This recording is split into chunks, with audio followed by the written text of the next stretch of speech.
Hi guys, welcome back po sa ating YouTube channel. Ngayon naman sa video po natin ay meron po tayong i-fix sa ating linya ng hose. So meron kasi nagkaroon kasi ng tagas guys, kaya kailangan nating i-fix to. So tara guys, let's go. So guys, ito yung anuhin natin, yung i-fix natin. So ito kasi yan, kung makikita nyo yan, tinalian ng goma. So nagkaroon ng leaking dito. Kaya yan. So dito naman guys, so merong coupling dito. Kaya ngayon ang gagawin natin guys ay puputulin natin to. So yan. So dito tayo magpuputol. So ngayon ang mangyayari nito guys ay magdadagdag tayo ng isang coupling para maidugtong natin dito yung pinutol natin. So yan. So ito yung coupling na gagamitin natin. So yan. So yung size naman nito ay 1/2. So yan. So kung makikita nyo rin yung presyo guys ay 45 pesos. So yan. So yan. So dito tayo magpuputol. Yung ano to, papalitan natin to. So ito yung pamalit natin. So yung hose na to ay yung PE hose or polyethylene. So yan. Umpisahan na natin yung pagpuputol dito. Dito tayo magpuputol. So paalala lang muna guys bago tayo mag-umpisa ang magputol nito. So kailangan mo nating naka-off yung ating gate valve para iwas na rin sa tagas at saka iwas na rin tayong mabasa. At saka na rin guys para mas maayos yung pagkakabit natin ng ating mga coupling. So tara guys, umpisa. So ngayon guys, natapos na nating putulin. So ngayon ay luluwagan natin to dito. So para matanggal yung hose na pinutol natin. Ayan. So tanggalin natin yung gasket nito. So ayan. Ayan. Tanggalin natin yung loob niya. So ayan. So ayan. Tapos ito yung gagamitin natin sa pamalit nung sa pinutol natin. Sa pagkabit naman ito guys, yan, unahin natin to. So yan yung pinaka-lock nya. Tapos ito yung para panghigpit. Okay. So yan. Tapos ito. At saka yung last, yung gasket. So ito guys, yan. So kung mapapansin nyo, so hindi siya pantay. So ngayon ang kailangan natin ay papantayin natin to para maiwasan yung leaking. So yan. Yan. So yan, pantay na yung ano natin, yung dulo ng ating hose. So yan. So ngayon ay kabit na natin. So yan guys, so gasket tapos yung pinaka ano nun, yung magtulak ng gasket. So yan.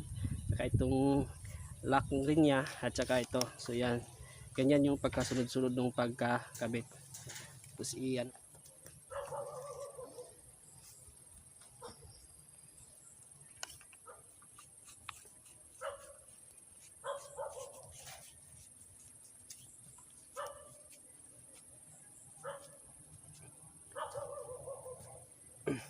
So kailangan mahigpit yung pagka ano natin dito guys, pagka kabit para sa yung leaking.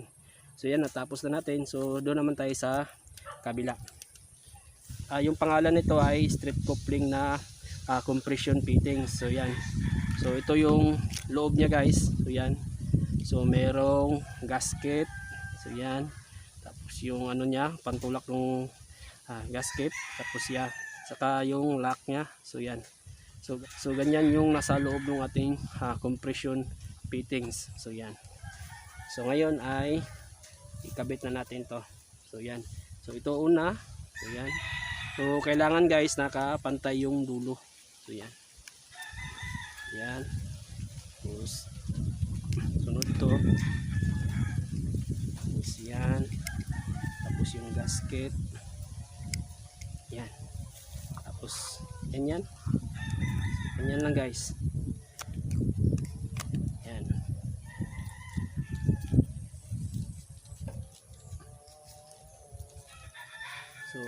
So So dito naman tayo sa isa.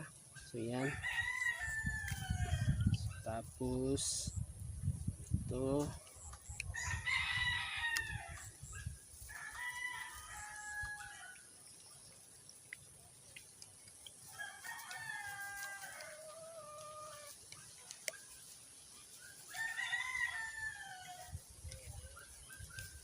Yan. So yan guys. So ikabit na natin. Yan. So ito kasi yung magtutulak dun sa ano niya guys. Yung sa gasket. So tapos ito rin yung lock. Yan. Pag hinigpitan natin yan, i-press siya papunta doon sa loob. Kaya hindi tatagas yung tubig. Ayan. So ngayon sabay natin ano natin to, higpitan. So yan. So yan guys, natapos na natin yung pagkakabit nun sa ating mga dalawang compression fittings. Yung size ng compression fittings na ginamit natin ay 1/2. Tsaka yung hose na ginamit rin natin ay 1/2 din yung sukat. So yan. So ito rin yung luma na nakakabit na compression fittings. So yan. So bali dalawa yung nagamit dito. So yan. Para idugtong natin yung yung PE hose. So yan guys, kung meron man kayong katanungan tungkol dito sa pagkakabit ng ating compression fitting, so paki-comment na lang po sa baba para pag-usapan po natin yan. So hanggang dito lang muna at maraming salamat.